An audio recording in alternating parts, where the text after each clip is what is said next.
Достор, баарыңарга салам айтабыз. Биздин Сакура официаторду билесиздер.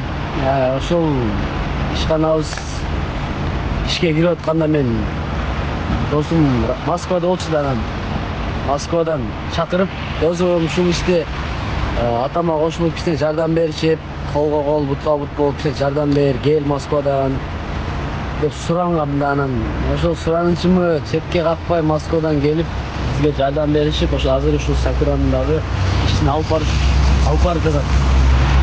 Ошол досум кичине болсо да сыйынып коелу деп ниет кылган элем, ошо башында кичине жардам берип алганда машиналуу кылабыз депчи.